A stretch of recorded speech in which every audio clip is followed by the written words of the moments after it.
Meu nome é Jaqueline Cardoso dos Santos, eu sou arte educadora, cantora, musicista, compositora, atriz, produtora cultural e poetisa.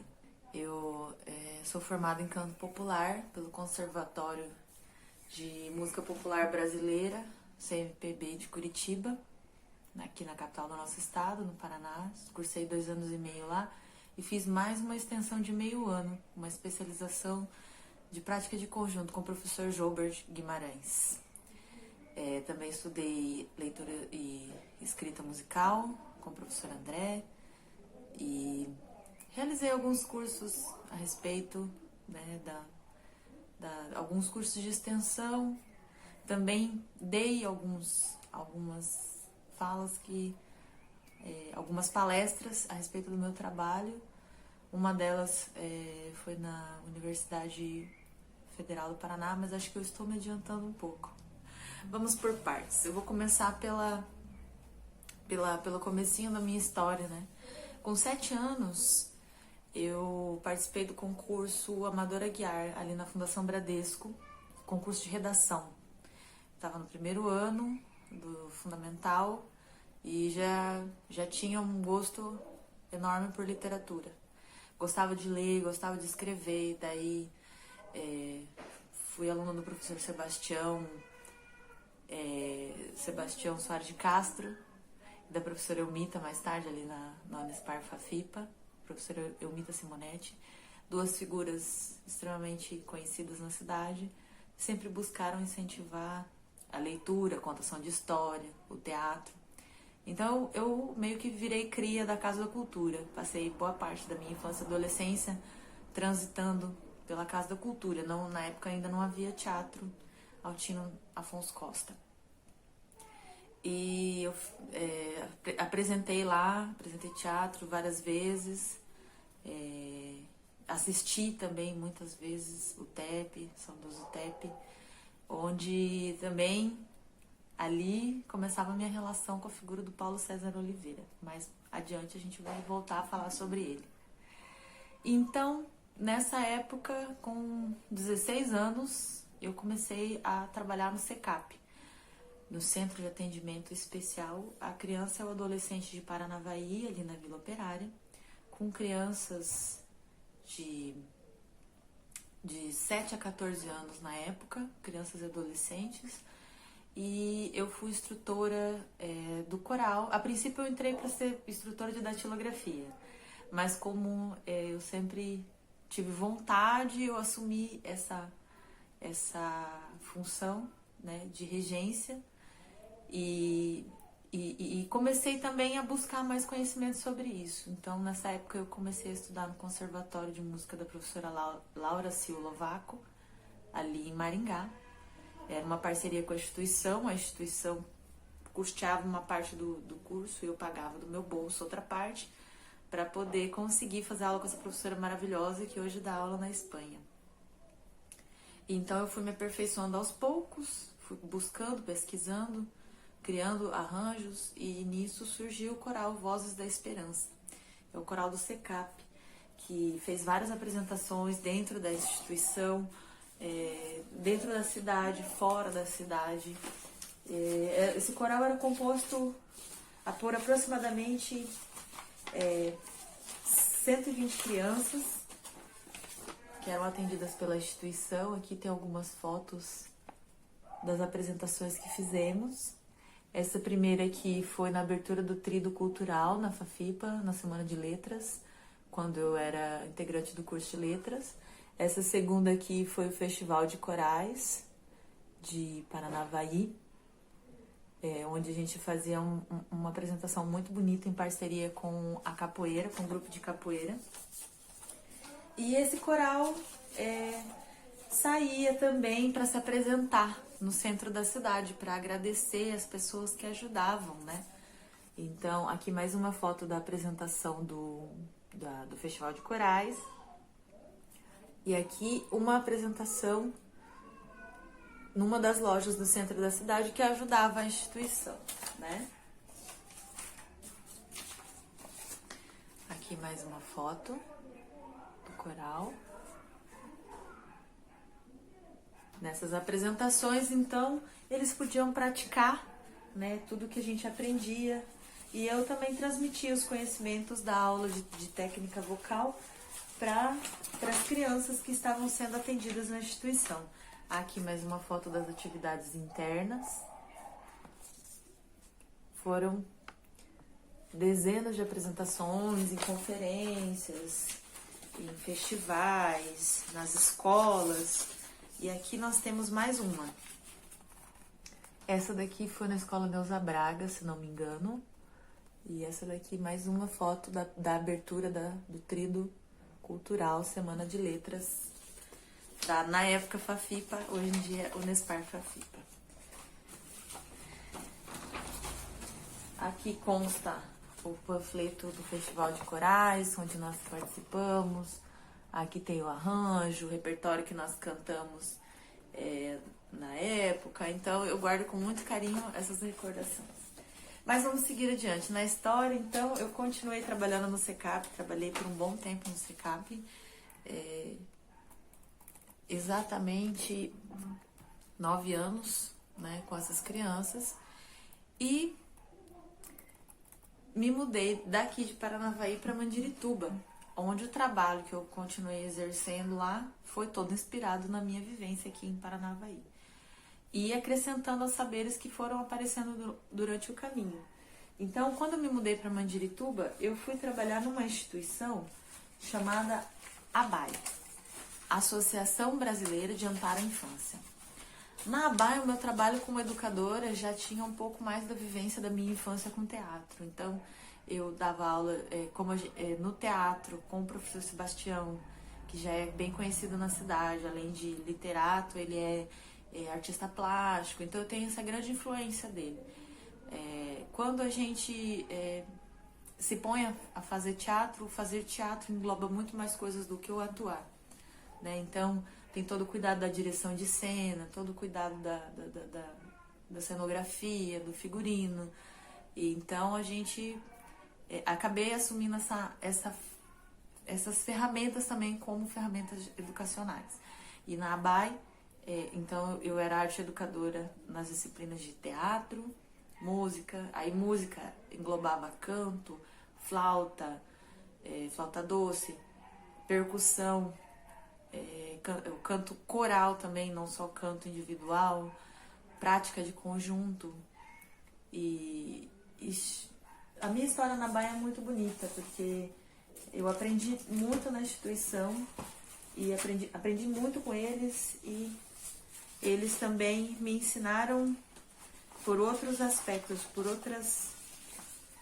olhar a música junto com a agroecologia. Para mim, na ABAI, foi o melhor presente que eles poderiam ter me dado. Então, na ABAI eu passei um período de 9 anos trabalhando. Nesses 9 anos foram vários shows. Sim, porque o trabalho da ABAI não se resumiu só ao trabalho com as crianças, né? Eu acreditei e gostei tanto do trabalho com a instituição que eu fui para a Suíça com um grupo de voluntários de lá. Eu fiz uma série de shows por cidades da Suíça: Berne, Marly, Fribourg. Tem mais uma cidade que eu não estou conseguindo lembrar o nome, mas fizemos por umas 4 cidades, se eu não me engano, shows para arrecadar fundos para as crianças dessa instituição, né?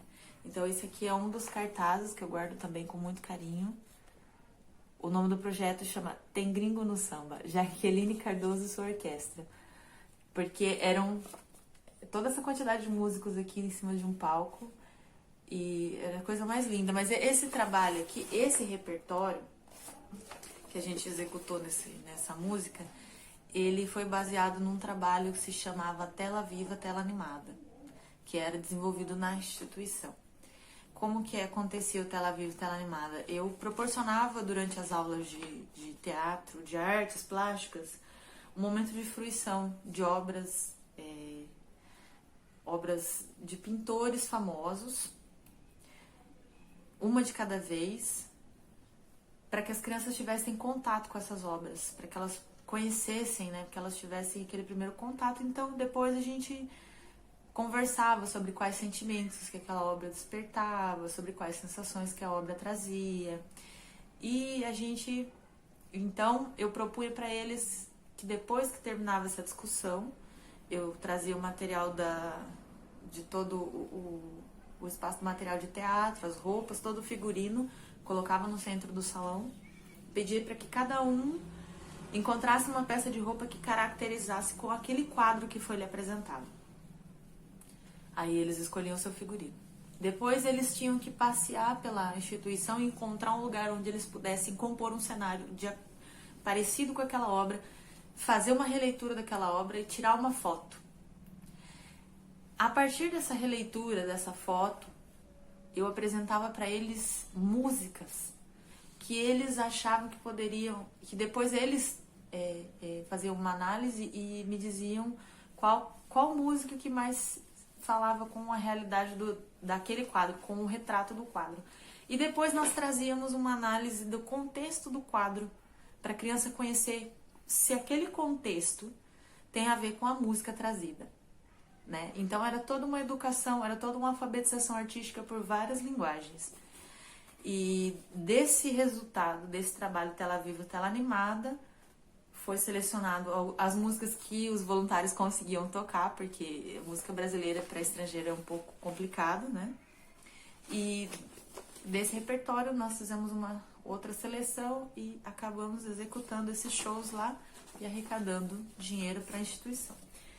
Quando a gente fez essa arrecadação para a instituição, o que aconteceu? Compramos mais material de arte para as crianças, material Claro que foram pagas as despesas de toda, né, a ação com a própria doação. Esse daqui é o livretinho de uma das festas organizadas pela instituição ABAI.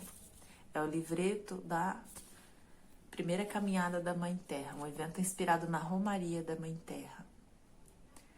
Essa obra foi um desenho do Adolfo Pérez Esquivel, Prêmio Nobel da Paz, que é amigo da instituição.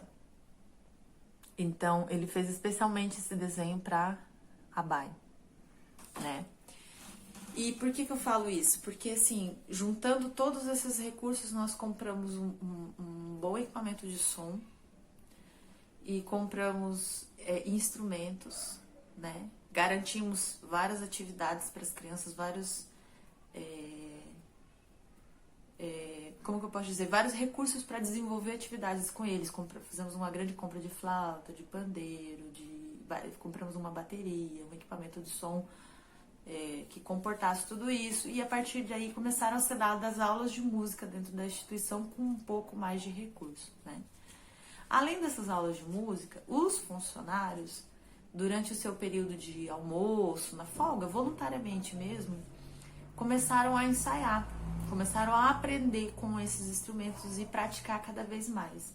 E desses ensaios voluntários surgiu a banda Mãe Terra, da qual eu fiz parte com muito orgulho durante todo esse tempo que ela existiu até o momento em que eu saí de lá. A banda continua, o trabalho continua, e a ABAI mora no meu coração, porque foi uma fase muito importante da minha vida. Então, com a banda Mãe Terra, nós já cantamos na Praça Santos Andrade,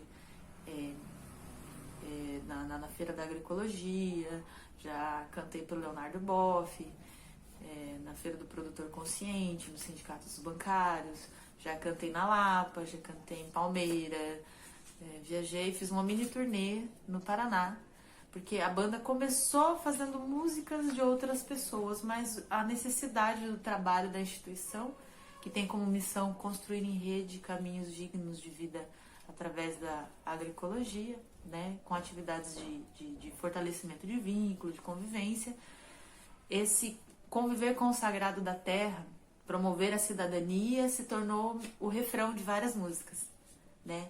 Então nós fomos criando um repertório autoral muito bonito e a banda Mãe Terra fez uma boa quantidade de shows aí pelo interior do Paraná nesse tempo em que eu trabalhei na ABAI. Gravou um CD que se chama Mãe Terra Esse CD eu não tenho mais, eu não tenho mais em mãos porque já se esgotou, já vendi todos, já dei todos que eu podia. Mas é composto totalmente por músicas autorais, agroecológicas. E depois desse CD, e toda a venda desse CD, eu já estava esquecendo de falar, toda a renda desse CD foi revertida para a instituição, para poder custear as atividades, a alimentação. Era uma instituição é uma instituição que atende em torno de 120 crianças, 180, depende da época, né? Depende do quanto eles conseguem abrir de vagas, crianças e adolescentes, e também num espaço junto ali com a instituição funciona a Fundação Vida para Todos, onde acolhe pessoas que têm problema com dependência química, que já moraram na rua, que muitas vezes não tem nem como pagar o seu tratamento. Eles passam por um período de desintoxicação no hospital psiquiátrico e vêm para a instituição. A instituição é totalmente laica, não tem nenhuma religião por trás disso, e eles curam através da laborterapia e é bem integrado com a natureza. A instituição funciona nesses 3 eixos, né? Comunidade terapêutica, agroecologia e centro socioambiental. Então eu trabalhava no centro socioambiental, mas também tinha momentos que interagia com esses três eixos, né? Até porque a renda que a gente conseguia arrecadava era distribuída em todas essas atividades. Então, nessa instituição também desenhei vários painéis, fiz vários quadros para deixar lá. Realizei trabalho comunitário com a comunidade da onde vinha a maior parte das crianças dali, o Queimados, né? E ali houve um morador que solicitou cobrir uma pichação com obras de arte. Nós intervimos, fizemos um painel onde havia um espaço em branco para projeção de filmes durante a noite e depois um acróstico, uma poesia construída, criada por uma das meninas que moravam lá, que participavam dos encontros comunitários. E depois um painel de desenho com a logo do grupo comunitário e com os desenhos livres das crianças, né? O morador ficou super feliz e nos agradeceu, porque era uma pichação de uma facção criminosa que ele queria retirar. Depois desse trabalho com o CD e com a comunidade, surgiu aí também o trabalho com as crianças, porque a composição musical era muito somente dos adultos, e ela foi evoluindo até o ponto em que o trabalho pedagógico caminhava em parceria com o trabalho voluntário dos funcionários da instituição. E 2 dos membros, dos outros membros da banda, a banda era composta pelo Luiz Martins, Gilberto Silva, o Márcio, tô tentando lembrar o sobrenome, agora não consigo me lembrar, mas o Márcio também faz parte da banda, e às vezes vinha um músico ou outro convidado, mas era mais eu, né? E o José Oliveira também, que foi funcionário da instituição, e volta e meia ele voltava para participar da banda, das apresentações. Mas eu e o Gilberto, nós trabalhávamos junto com a educação, né? Quem é Gilberto? Gilberto Silva, quando a Mariane Spiller, a fundadora da ONG, chegou no Brasil, ela é da Suíça, e encontrou a situação que havia naquele momento na cidade, ela se deparou com muitas crianças sofrendo pelo efeito do alcoolismo, da drogadição, e que as crianças estavam precisando de um socorro imediato. E nisso chegou a ela uma família, ela já tinha iniciado um trabalho social ali no salão da igreja, e chegou até ela uma família que tinha sido totalmente devastada, porque o pai tinha morrido ou ido embora por conta do alcoolismo, e a mãe tinha enlouquecido, não dava mais conta de cuidar das crianças, e as crianças chegaram até ela pedindo, pelo amor de Deus, um lugar para ficar.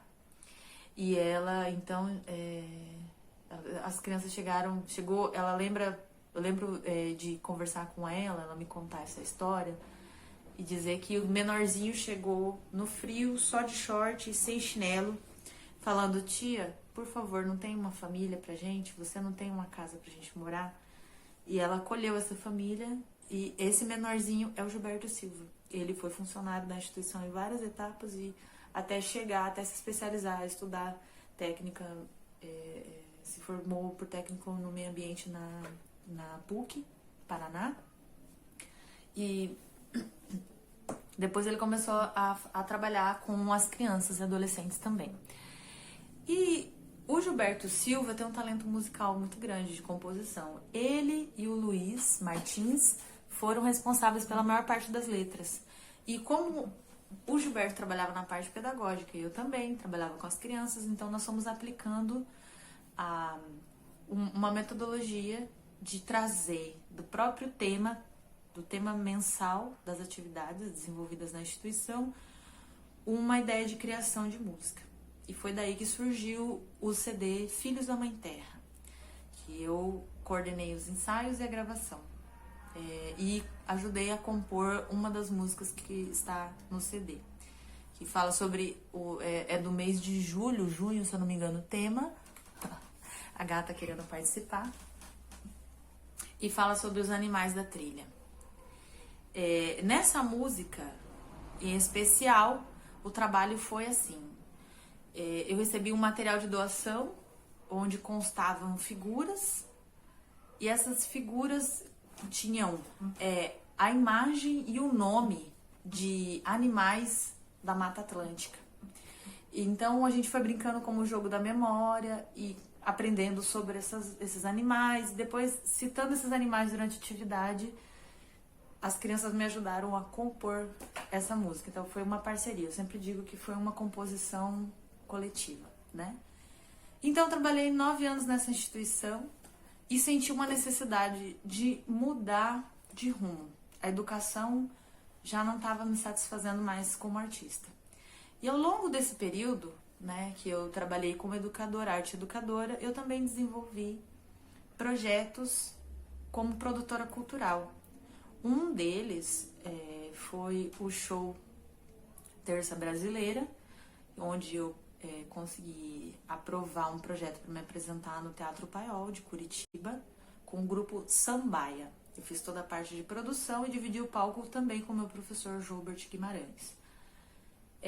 Outro projeto onde eu me envolvi em produção cultural foi o Espaço Beira Mato, que foi uma época em que eu morei numa chácara em Mandirituba, que era uma área coberta por pinos, que é monocultura exótica, e eu ajudei a fundar, a iniciar uma agrofloresta, um espaço de camping, com trilha, com espaço de trilha na mata, em parceria com terrenos vizinhos, né?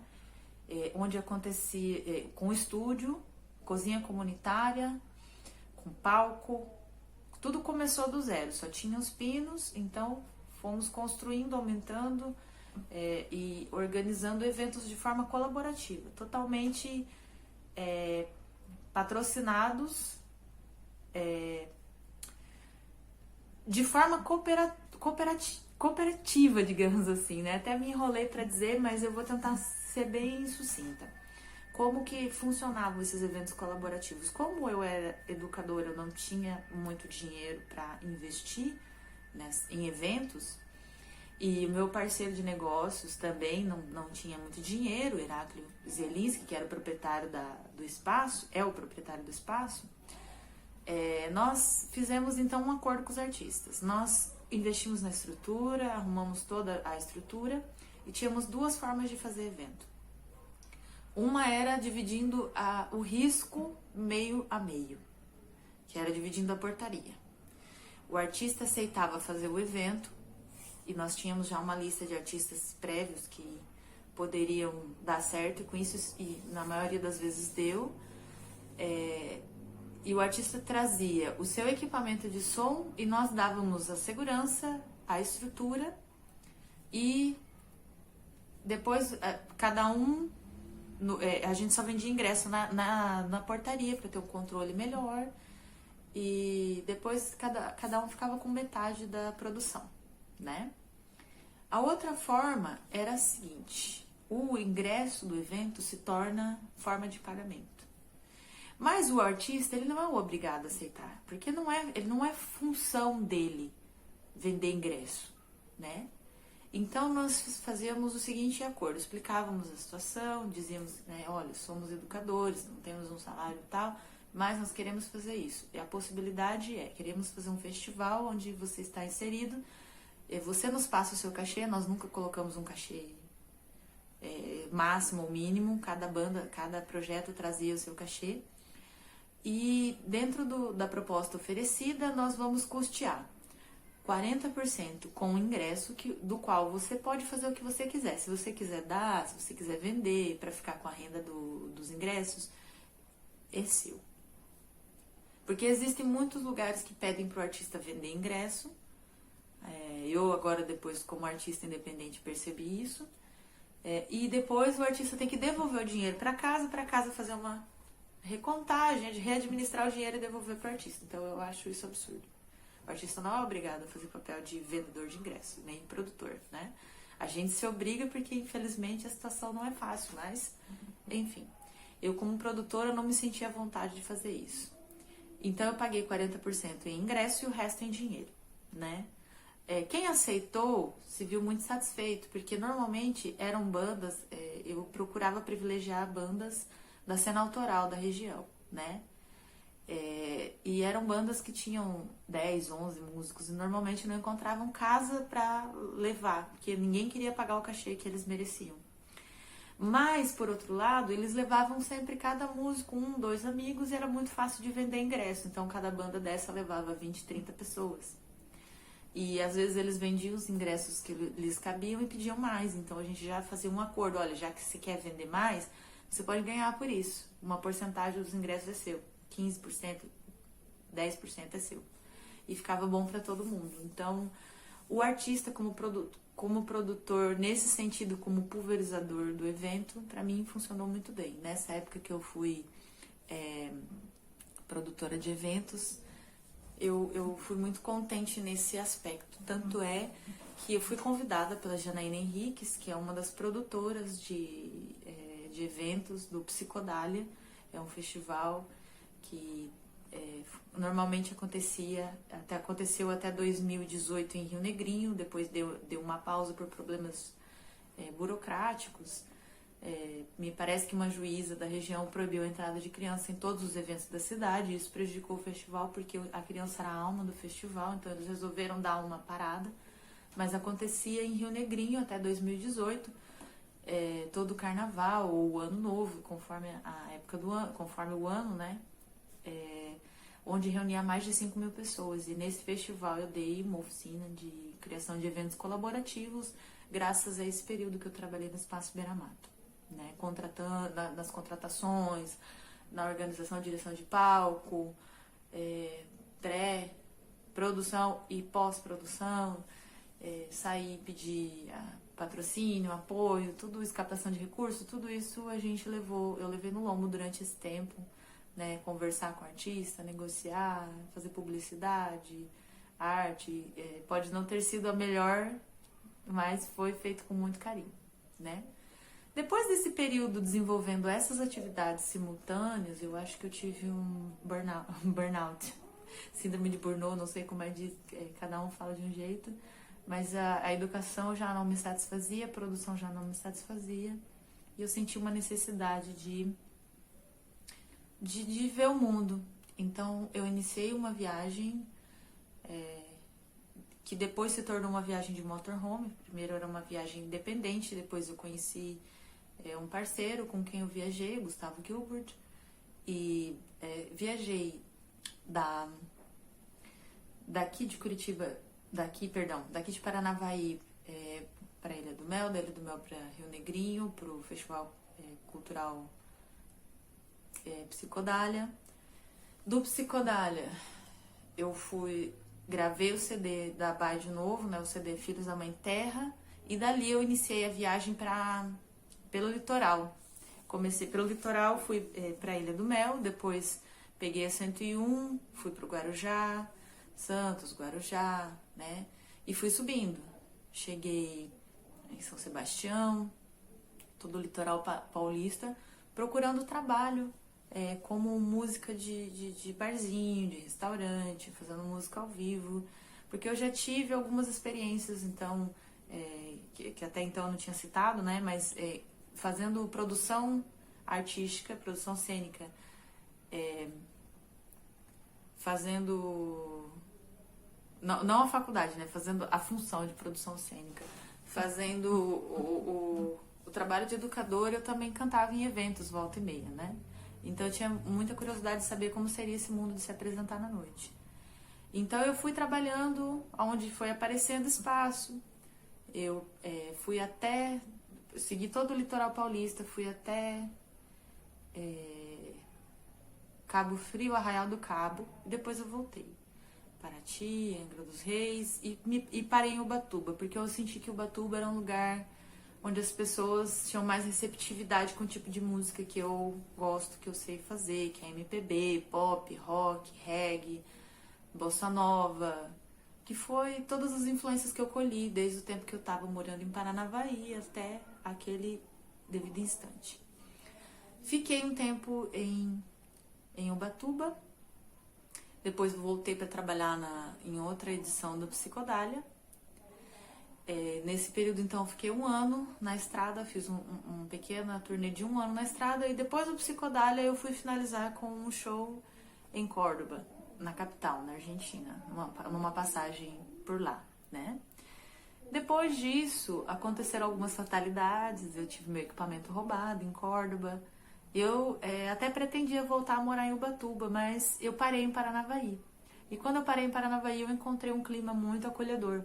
Encontrei pessoas maravilhosas aqui e resolvi passar e ficar mais tempo aqui, né? Então, quando eu cheguei em Paranavaí, logo eu recebi o convite Eu recebi o convite, não. Eu vi a convocação no Facebook para quem quisesse se apresentar na feira Empoderaí, para que procurasse as organizadoras e tal. E eu fui ver mais sobre o que era a organização, a feira, eu gostei. Procurei, entrei em contato. Ali já fiz amizade com a Rafaela Machado, que é minha parceira, que volta e meia se apresenta comigo pelos lugares. E conheci também Núbia Rafaela, de quem eu tenho, assim, por quem eu tenho uma grande admiração. Sempre tive. Luana Santana, o Hugo, toda a galera da cena, né? O Arthur Belanda, toda a galera da cena atual com quem eu não tive contato durante todo esse tempo me recebeu de braços abertos. E aí eu fui fazendo vários shows por aqui, na Cachaçaria, no Estúdio Garagem, no Colinas, no Espaço Colinas, eu cantei. Teve também o Confessionário Bar. E pandemia. A pandemia chegou e meio que deu uma esfriada, né? Nós, em contato com a Núbia, com a Rafaela, dessa amizade, surgiu o grupo Dona Diva, que é uma homenagem à minha avó, se chamava Dona Diva. E esse espírito alegre que ela sempre teve, essa facilidade de contornar os problemas da vida assoviando, muitos problemas sérios, mas estava sempre cantando, brincando, era para ser o espírito da banda, né? Então nós estávamos, de certa forma, fazendo vários shows, estávamos com uma agenda até, como eu posso dizer, bonita. Fizemos show em Campo Mourão, estávamos com um show marcado para Maringá, e veio a pandemia e travou tudo. Porém, como felizmente nós moramos numa cidade que tem certas políticas de cultura garantidas por pessoas como o tal do Paulo César Oliveira, que é a pessoa que eu falei que eu ia falar para vocês depois. Temos que agradecer muito a ele e a todas as pessoas envolvidas nisso. Eu não vou citar mais ninguém porque eu não quero ser injusta, né? Mas graças ao trabalho do Paulo César Oliveira, pessoas que fortaleceram as políticas culturais municipais, nós temos hoje a possibilidade de a cidade apoiar os seus artistas a trabalharem em casa, que foi as 3 edições do Festival Cultura em Casa, da qual eu fiz parte, com propostas, as 3 propostas eram diferentes, né? A primeira era em parceria com a Rafaela Machado, Show Marias, que era uma homenagem a Maria Gadu e Maria Bethânia. A segunda proposta se chamava História Cantada do Sertanejo, da música sertaneja. E a terceira proposta era a proposta Divas, que era uma homenagem a vozes mundiais de mulheres, né? Então isso ajudou muito a continuar tendo fôlego para permanecer vivendo disso, porque foi muito recente a minha decisão de me firmar como artista independente, né? Eu sempre tive que trabalhar como educadora, produtora e artista quando dava. Então, a partir do momento que eu resolvi ir para a estrada e viver do meu trabalho como artista, a fase mais difícil foi essa. Foi onde a gente entrou na pandemia e eu me vi meio sem perspectiva. Ainda bem que eu fui acolhida e abraçada pela cidade, pelas pessoas que moram aqui, pelas políticas públicas já instauradas, e deu para dar essa segurada. Então eu me senti mais confiante e continuei a produção em casa. A partir daí eu tive condições e inspiração para criar uma música em homenagem ao Paulo César Oliveira. Porque quando eu voltei para a cidade, todo mundo estava falando dele, né? Quando aconteceu a tragédia que aconteceu com ele, Paulo César, para quem não sabe, você que vai assistir esse vídeo não conhece, era uma pessoa muito atuante aqui, membro do Gralha Azul. Gralha Azul é uma banda de músicas regionais, músicas muito boas, músicas lindas que eu conheço desde a infância. Só que o Gralha passou assim um tempo como música de fundo da minha cabeça. Me lembrava o passado, me lembrava as coisas aqui de Paranavaí, quando eu estava longe daqui.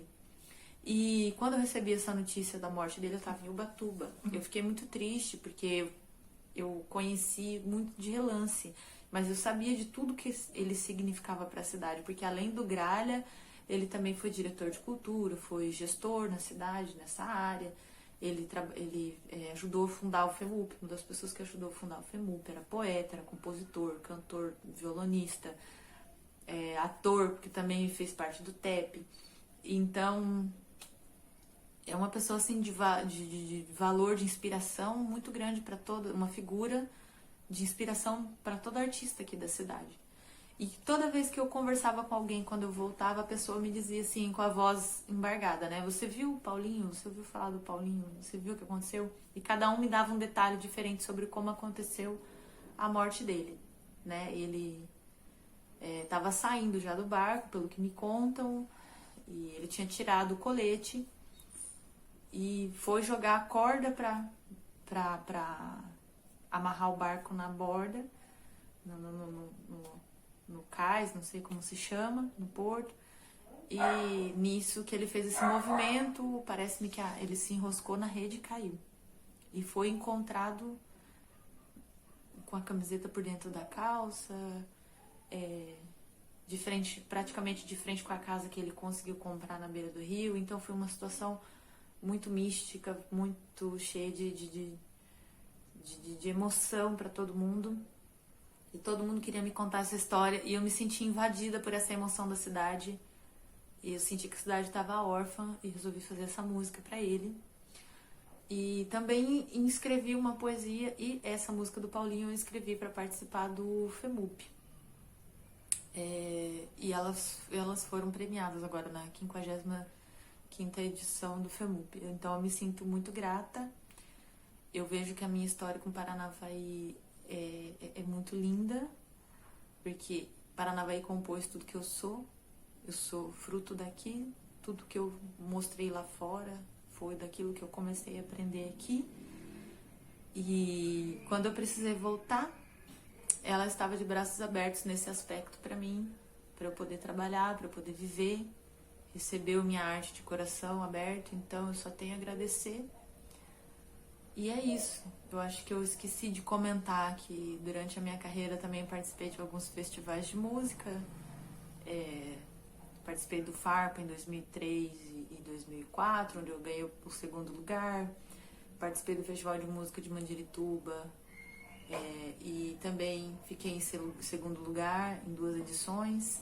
Também teve o período de 2017 até 2018, onde eu fiz parte do grupo de teatro amador Na Lona, de Mandirituba, dirigido e fundado pelo professor Andrew Robert Lecheta, que tem graduação em produção cênica na Federal e tem intercâmbio em cinema na Universidade Lusófona de Lisboa, Portugal, mestre em educação e doutorando em educação pela Universidade Federal, né? Então esse grupo com o Andrew percorreu com várias peças, performances, vários lugares de Curitiba e região metropolitana, Lapa, Pontal Alto do Paraná, Fazenda Rio Grande, Pinhais, e em 2 desses festivais, um festival de São José dos Pinhais, fomos premiados como melhor atriz, e no